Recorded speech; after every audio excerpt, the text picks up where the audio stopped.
Hi, I'm Mark Rasenick. I'm the Secretary and Advocacy Chair for the American Brain Coalition. I'm also a Distinguished Professor of Physiology, Biophysics, and Psychiatry at the University of Illinois College of Medicine in Chicago. And most importantly, for the purposes of this video, I am an advocate.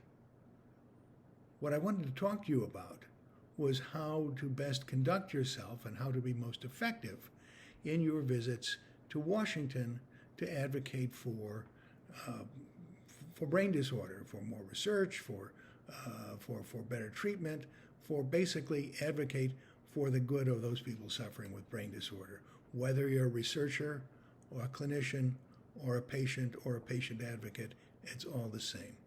Only nuance would separate the differences in your approach. One of the things that I can talk to you about is one of the unique features that I bring to the table here is that in addition to being an advocate, I've been on the other side of the table.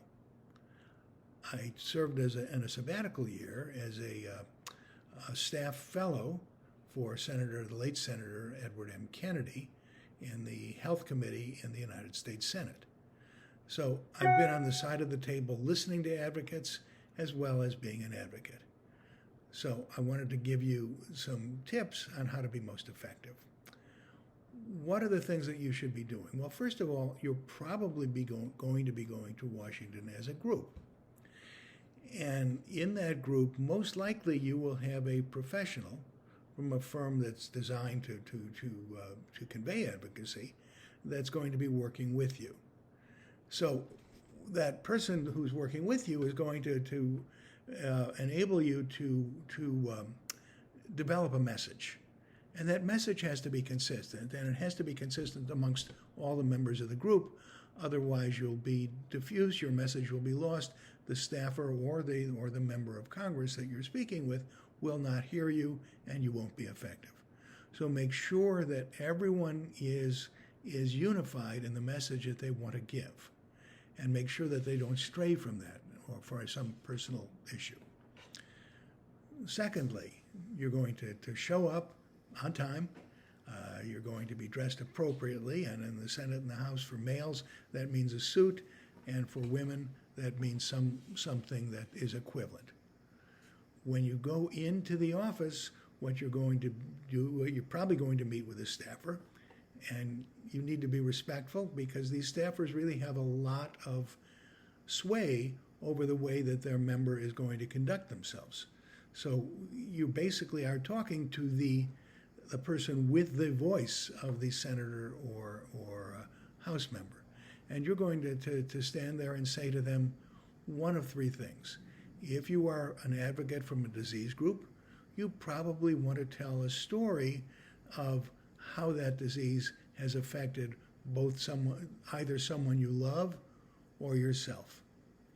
And be very clear on A, what that disease is, B, the kind of research that's being conducted, and C, how Congress can help in facilitating that research.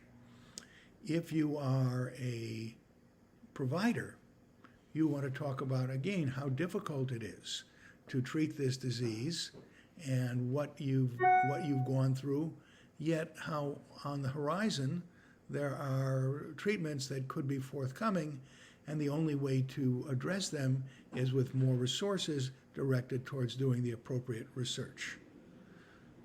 3, if you're a researcher, talk about how the science that you're trying to do is ultimately going to help those people who are suffering from not just this disease, but related diseases and ultimately perhaps even unrelated diseases. By going as a group, you would be the most effective. You would be most effective because you would allow both either that member or staffer to see how this unified vision of an approach to brain disease helps all of us. And I believe that is the message that I wanted to convey. Good luck, and I hope that soon, again, you'll be able to do this in person, and soon again, you'll be effective, and we can do the best we can for those people who are suffering. Good luck.